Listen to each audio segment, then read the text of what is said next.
قدخیا چون و هاتنê li Rojavayê Kurdistanê dest pê dike. Di roja yekemîn de asta pabendiya xelkê baş e û kolan jî valan e. Ji bilî kesên got biçin nexweşxaneyan û kirîna kel û pelên xwarinê. Bajar bi tevahî birêbendên esayîşê hatine girtin. Welatî dibêjin biryara Qedexeyê baş e û dê rê li ber belavbûna nexweşiyê bigire. Lê li alîkî din malbatên hejar rewşa wan zehmet e û dê li ser alîkariyan jiyana xwe derbas bikin.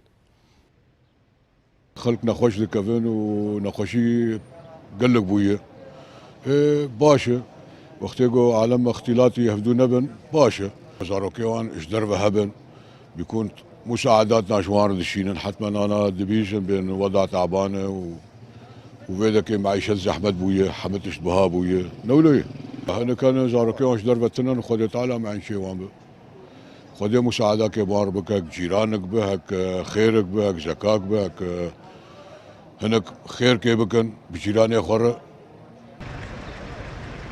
Dibistan zanîngeh û saziyên rêveberiya Xweser jî hatine girtin. Ji bilî saziyên tenduristî got bi erkê wergirtina têstan radibin.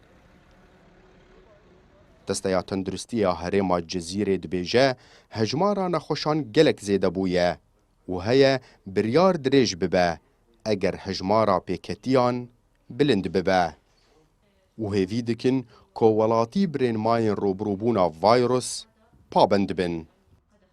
حيان هاكا حظر بردوامه تشتكي باش حيان هاكا امشيرتا الخلكيت كن درنكهفن جفينا نكن جم هفدو تجمعاتا تشينكن ما قد خاكريه جبو عدد مصابين زيادة ترنبن جبر مستشفى كورونا أنا كي قلك نخوشتي دهنه نخوشي كورونا بربونه حالاتي قلكي بربونه وهناك جي حالات خطر جي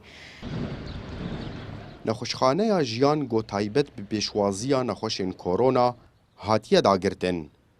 Vaksîn jî negihiştiya Rojavayê Kurdistanê. Rêveberiya Xweser didizanîn ku ew berdewam saziyên tenduristî yên cîhanî re bo wergirtina vaksînê di têkiliyan dene. Lê rêxistinên netewên yekgirtî tenê bi rejîmê re têkildarin. Bi vê yekê heye vaksîn derbasî Rojavayê Kurdistanê nebe û nexweşî bêtir belav bibe û dever bêçare bimîne. Ekrem Salih, Kurdistan 24 Qamşlo.